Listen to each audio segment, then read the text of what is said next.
So we talk a lot about pricing, obviously, when we're getting ready to list a home, but sometimes those conversations are easier than others. And that is often because the seller has a different idea of what that price is going to be or where that price is coming from than me or reality says that it should be. So here are a few things that do not matter at all when it comes to pricing your home to sell in this market or any market. Number one, what you want to get. Just because your neighbor got 10 offers on their house 4 months ago does not necessarily mean that you can price your home at the final sales price that they ended up getting. Sometimes that final sales price is a result of exactly those strategies that drive excitement and give you kind of an auction atmosphere. So pricing it at the top of that is not always a practical or realistic strategy when it comes to pricing. Number two, what you need to get. Maybe you bought a home, you have lost your job, or you're in some other sort of financial situation. Maybe you're getting a divorce and everybody gets half and you both need enough to buy a new home.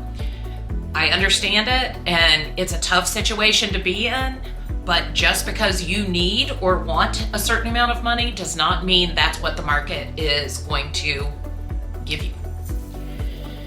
Number three, your home maybe is not as updated or as renovated or perhaps as well cared for or just as good looking as the house 3 doors down that sold for a ton of money 6 months ago. So if you find yourself in a situation where you need a certain amount of money and you haven't put the money into your home, those numbers are probably gonna not line up what you want, what you need, and what the market will actually bear. Finally, what the tax assessment is. The tax assessments in different counties and different areas are based on different things, and they update them at different rates. So you may have a tax assessment that says your house is worth $400,000. At the end of the day, the tax assessor has not been in your house any more than Zillow has been in your house. So those judgments, those evaluations are going to be a data point for a potential purchaser, but they're not going to be the end all and be all that sometimes people think they are.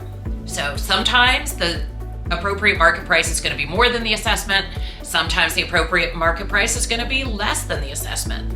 It all depends on your individual house, your neighborhood, your area, and a whole bunch of other factors that go into pricing. If your needs, wants, and desires for pricing line up with the market, often that is either because you have educated yourself well on the market, you have a great agent who has well educated you, or it's just plain luck. Because the market does not care what you want, and it does not care what you need. So make sure that you're taking the emotion out and you're taking your personal needs out and lining up just what the market will allow and the condition of your home, location, etc., all of those factors that go into pricing, so you can have a successful sale and not be wondering why your house hasn't sold 3 months down the road because you really do need that certain amount of money. If you want to talk about selling your home, pricing your home, and you're in the Richmond area, I'd love to talk to you. My name is Cindy Bennett. I am an associate broker with Maison Real Estate Boutique. Here in the Richmond area, I've been selling real estate for over 20 years, and I would love to talk to you about a great price to sell your home and how to meet that price, match that price by doing a few things, if you can, to get you there. So give me a call, send me a message, and let's talk and get your home on the market, get you where you want to be.